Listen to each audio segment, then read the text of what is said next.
Hey everyone, welcome back to my channel. Today we are diving into an important topic that everyone should know about burns. Whether it's a minor kitchen mishap or a more serious incident, understanding burns and how to treat them is crucial. In this video, we will cover the different types of burns, how to provide first aid, and when to seek professional help. Let's get started and equip ourselves with the knowledge to handle burns safely and effectively. So, what is burns? It is an injury to the skin or other organic tissue primarily caused by heat or due to radiation, electricity, friction, or contact with chemicals. So, whenever the skin is exposed to the heat, means that is fire, any electrical burns, friction due to an accident, or chemicals such as this one acid. Okay, so there the skin will be damaged. Okay, that is only called burns. And these burns are the fourth most common type of trauma worldwide. And burns are preventable and it occurs mainly in the home and the workplace. So we have to be very careful. Now we have a brief discussion about anatomy and physiology of the skin. First, anatomy. Skin is the largest organ in the body and covers the body's entire external surface. And it made up of three layers: epidermis, dermis and hypodermis. Epidermis, which provides waterproofing and serves as a barrier to infection. The dermis, which serves as a location for the appendages of skin. And hypodermis, which is also known as subcutaneous adipose layer. About physiology of skin, the first, it regulates the body temperature. Okay, sensation, it contains a variety of nerve endings that react to heat and cold, touch, pressure, vibration and tissue injury.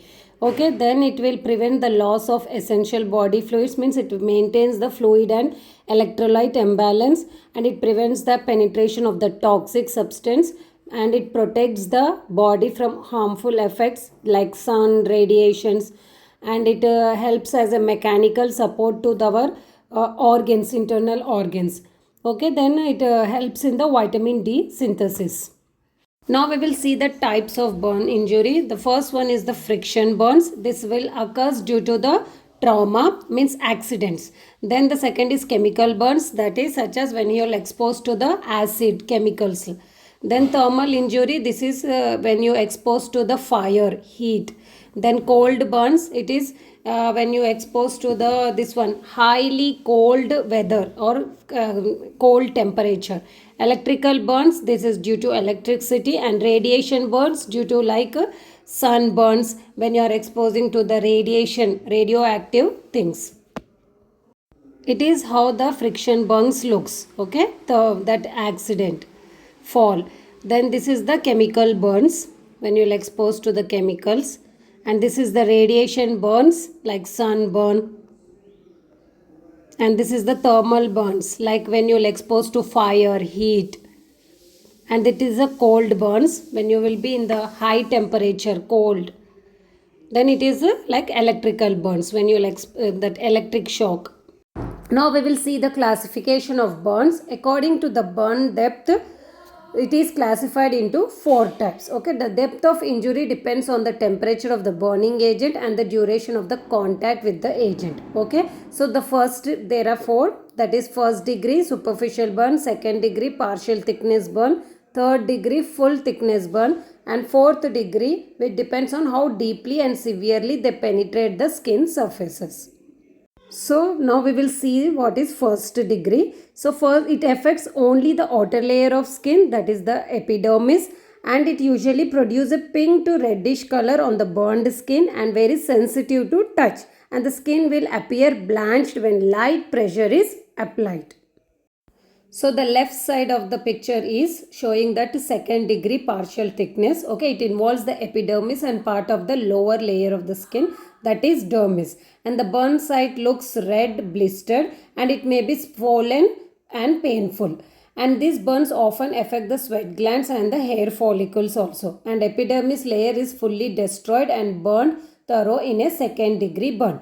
And the right side one is the full thickness wound or third degree burn, and it affects the epidermis, dermis and hypodermis, which causing the charring of the skin or translucent white color with coagulated vessels visible just below the skin surface.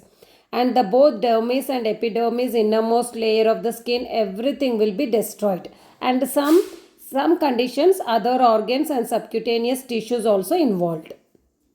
Now we are seeing the fourth degree burn. Okay, it will extended up to the underlying fascia, means it will damages muscles, bones and tendons, and everything will expose to the surface. And this type of burns occur with the deep flame or electrical or chemical injuries, and the wound will be look like a black in color, depression and sensation fully completely absent. Okay, if it is extremely involved, amputation may be required in this type of burns.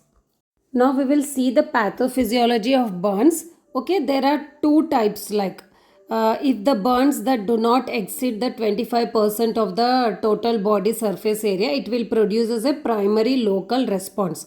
But if it exceeds more than 25%, that may produce a local and systematic response and consider major burns injury. So here the picture is showing the local response. So in the local response, we will see the three zonal areas, that is zone of hyperemia, zone of stasis and zone of coagulation. So what do you mean by zone of hyperemia? Means it is like where microvascular perfusion is not impaired, only the outer layer will looks like a red in color. Okay, whereas zone of stasis, in that we will see means little involvement of inflammation and low levels of perfusion. Where region of coagulation, that is zone of coagulation, it represents the tissue that was destroyed at the time of injury. So this is the local response. When it is a systematic injury, that is more than 25% burns, there will be release of cytokinins and other mediators into the systematic circulation. Because of this, there will be change in the blood flow, tissue edema will occur, infection can cause progression of the burn injury. As a result of burns, normal skin function will be diminished, so resulting in physiological alteration. And by taking the means that smoky inhalation, there will be a respiratory problem will be there. So all the like circulatory problem will be there. Because of this tissue perfusion, there will be decrease in intravascular volume, which will be result in increase in hematocrit and viscosity levels. So like that, each and every system will be affected. Now we will see it one by one, what all the changes will occur in the system. So first is the respiratory system. Due to the inhalation of that smoke, okay, so what will happen, there will be damage of the ciliary which will present in the epithelial wall or epithelial cells of the bronchus. So because of that, what will happen, there will be, it leads to the there will be altered in the functioning of the bronchus, and it leads to congestion and the infection. So that leads to pulmonary edema, fluid escapes to the interstitials, that leads to the airway obstruction. Next is the cardiovascular system. Because of the leakage of the fluid from the intravascular system into the interstitial cells, so there will be fall of blood pressure, that leads to hypotension. And because of this thing, the heart will works, means beats fast, so that leads to tachycardia. And blood flow in the intravascular will be concentrated, that increase the hematocrit levels, so that which causes cardiac output decreases and tissue perfusion also will be decreased. Next is hematological system, that is, okay, in this what will happen, due to the blood loss, okay, there will be everything, all whatever the blood products will be there, everything will be decreased. So the person will leads into the like thrombocytopenia, decreased platelet count will be there, okay, depressed fibrogen levels, plasma clotting factors will be deficit, and RBC lifespan will be decreased. Due to burn injury, there will be decrease in peristaltic movements, okay, and distension of the gastric, that is stomach, okay. So because of this, what will happen, it leads to the stress ulcers. So the if the ulcers will develop, we can see the hematemesis, melena, that is blood in stools, vomitings, okay, this condition can occur. There will be the development of the Carling's ulcer due to the effect of, that is, decrease of blood flow to the GI tract. Okay, that leads to ulcerative gastroduodenal disease. So we can see the changes in the immunological system also, because first of all the skin was burnt. Okay, the skin barrier is also damaged, so there will be the entry of organisms into the body, and because of the blood loss there will be decrease in everything like WBC count, phagocytosis, neutrophils, everything will be decreased. So the person is very susceptible for the infection. Okay, so like this the patient will also have the weak immune system.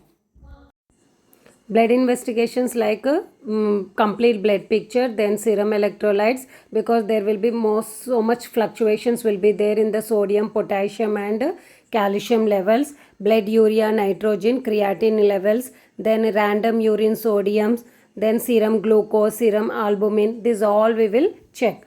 Other than that, we will go for radiological examination like a chest x-ray, because there will be smoke inhalation will be there. So we have to see how much of injury is there. Then bronchoscope, lung scan, then ECG. Okay, this all will done under diagnostic evaluation. Now we will see the assessment of burns, how we will assess the burns percentage. So there are three methods are there: Palmer method, Wallace rule of nines, and Lund and Broder method. We will see one by one. So the first one is the Palmer method. Okay, so area of the palm, it is also called rule of palm. Okay, so this will be done in the patients with the scattered burns here and there only. So this is the method to estimate the percentage of burn is the palm method. Okay, the size of the patient palm is approximately, we will take it as like 1% of total burn body surface area.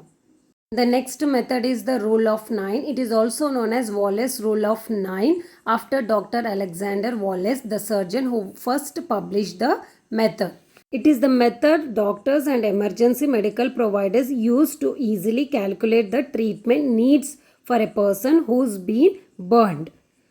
Rule of 9 is a quick way to calculate the extent of burns, and this rule does not apply to infants and the children. So the rule of 9 is assigns a percentage that either 9 or a multiple of 9 to determine how much body surface area is damaged. So for adults it is considered like chest area is like 18%, right arm and left arm will be considered as 9%, head, front and back it will consider 9%, and legs, for each leg it is considered 18%, and perineum area will be considered as a 1%. So it will be divided like a multiples of 9.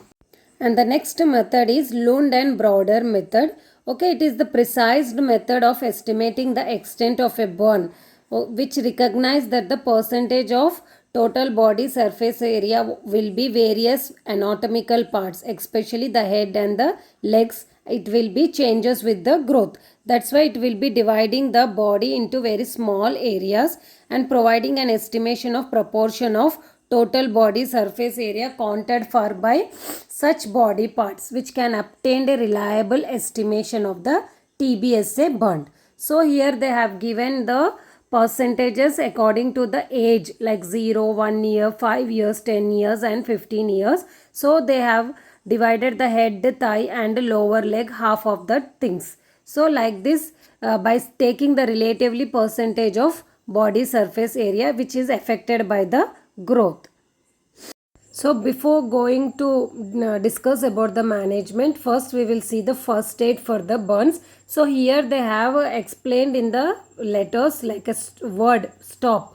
So the burning. So S stand for strip, T stand for turn on the cool tap, or O stand for organize, and P stand for protect. So you have to, whenever the patient is exposed to the heat, you have to remove all the hot clothes and jewelries. Then if it is a superficial burns, then you have to keep the patient on the cool tap or the part which was exposed to the this one burns. Then organize the medical assistant means you have to call for the emergency ambulance. Then you have to shift the patient to the hospital. And if it is a superficial burns, you have to protect that burns with the cling film or a clean cloth. do not use the dressings, creams or lotions for the superficial. For that second and third or fourth degree, for that purpose you have to take the patient to the hospital. So that's about the first aid. So the video is going to be lengthy. So we are going to discuss the management in the part 2. Till then, take care. Bye.